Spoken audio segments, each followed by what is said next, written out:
ईश्वरविरचिता श्रीराधाकृपाकटाक्षस्तवराज। मुनीन्द्रवृन्दवन्दिते त्रिलोकशोकहारिणि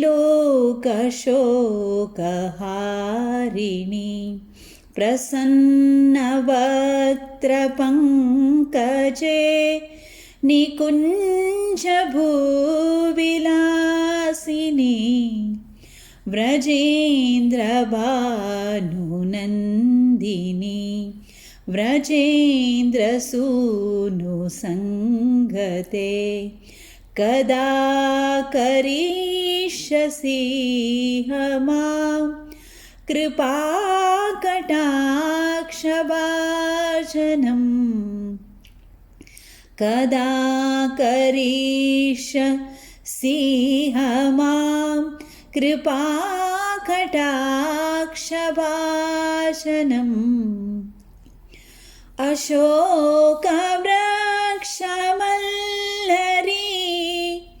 मितानमण्टपस्थिते प्रवालबालपल्लवा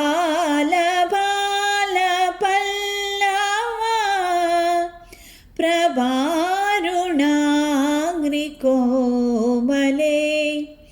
वरभयास्फुरत्करे प्रभूतसम्पदालये कदा करिष्यसि मां कृपाकटाक्षभाजनम् कदा करिष्यसि मां कृपाकटाक्षभाजनम् अनङ्गरङ्गमङ्गला प्रसङ्गभङ्गरो ब्रुवं सविभ्रमं ससम्भ्रमं दृगन्तबाणपातनै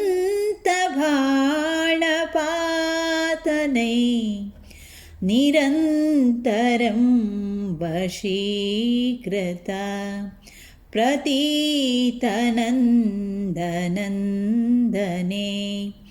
कदा करिष्यसि मां कृपाकटाक्षभाजनम्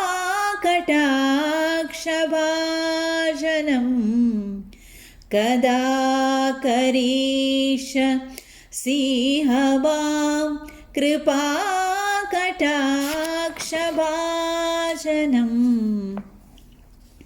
तडी सुवर्णचम्पका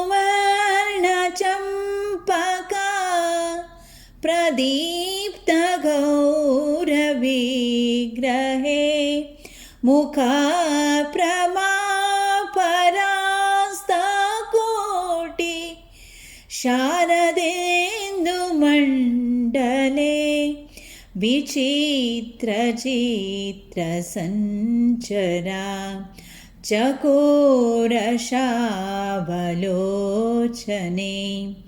कदा करिष्यसि मां कृपाकटाक्षभाजनम् कदा करिष्यसि मां कृपाकटाक्षभाजनम्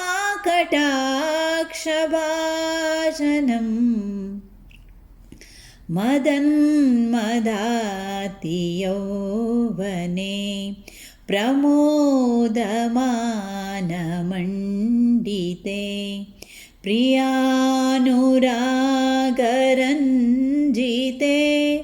कलाविलासपण्डिते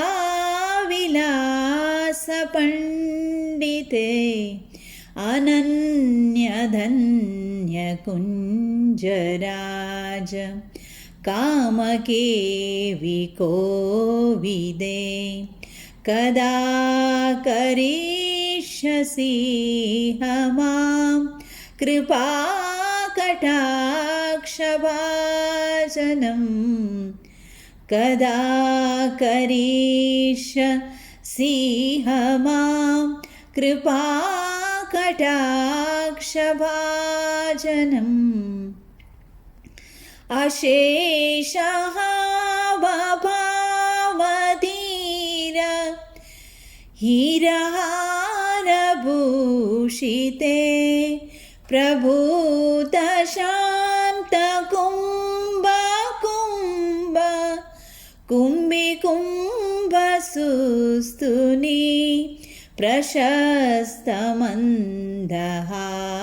प्रशस्तमन्दहास्यचूर्ण पूर्णसौख्यसागरे कदा करिष्यसि मां कृपाकटाक्षभाजनं कदा करिष्यसि मां कृपाकटाक्षभाजनम्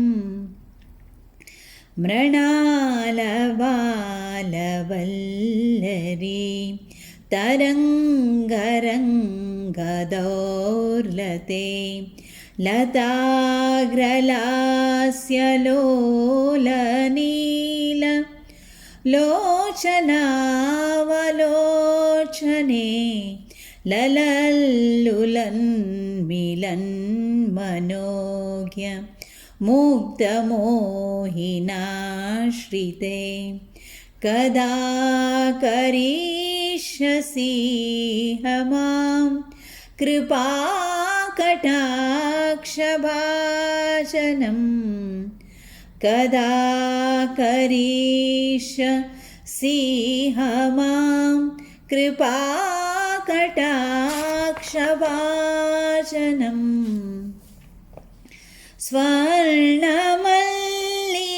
स्वर्णमल्लिकाञ्चिता त्रिरेककम्बुकण्टगे त्रिसूत्रमङ्गलीगुणा त्रिरत्नदीप्तदीदिते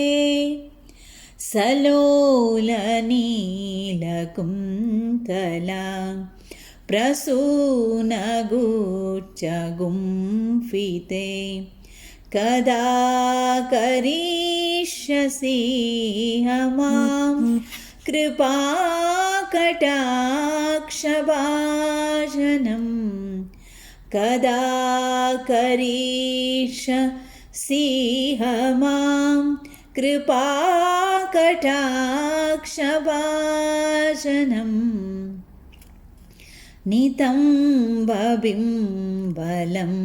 नितम्बबिम्बलम्बमान् पुष्पमेकलागुणे प्रशस्तरत्नकिङ्किणी कलापमते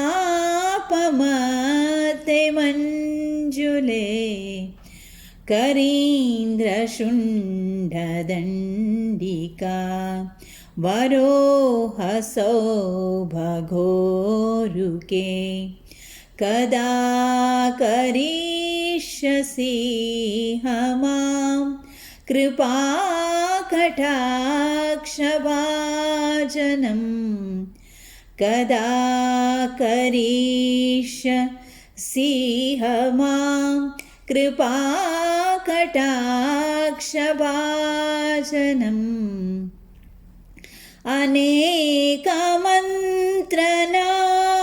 अनेकमन्त्रनादमञ्जु नूपुरारवस्कल समाजनाज हंसवंश निक्वणातिघोरवे विलोलहेमवल्लरी विडम्बिचारुचङ्क्रमे कदा करिष्यसि मां कृपाकटाक्षभाजनं कदा करिष्यसि मां कृपाकटाक्षभाजनम्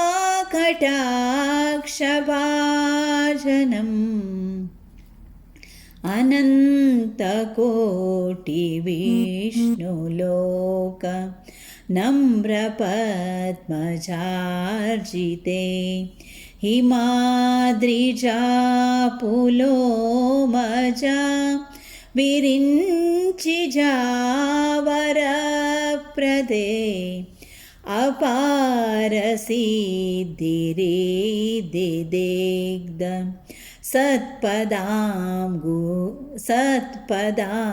गुलीनके कदा करिष्यसि मां कृपाकटाक्षभाजनं कदा करिष्यसि मां कृपाकटाक्षभाजनम्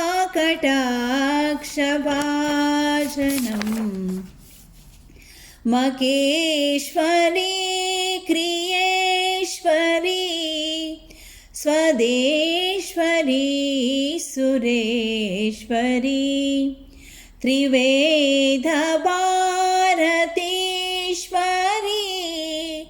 प्रमाणशासनेश्वरी रमेश्वरी क्षमेश्वरी प्रमोदकाननेश्वरी व्रजेश्वरी व्रजाधिपे श्रीराधिका नमोऽस्तु ते व्रजेश्वरी व्रजाधिपे श्रीराधिका नमोऽस्तु ते इति ममाद्भुतं स्तवं निशम्य भानुनन्दिनीं करोतु सन्ततं जनं कृपाकटाक्षभाजनं भवेत् तदैव सञ्चिता त्रिरूपकर्मनाशनं भवेत् तदा व्रजेन्द्रसूनु मण्डलप्रवेशनं भवेत् तदा व्रजेन्द्रसूनु मण्डलप्रवेशनं श्रीराधिके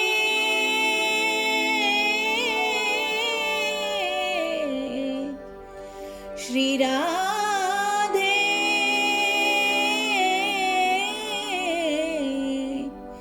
श्रीराधे।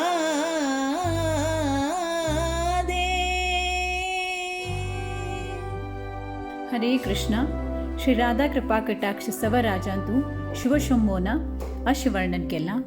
ओ राधा राणी, पुरा मुनिगण तुगेल्या चरणांक वंदन करताची।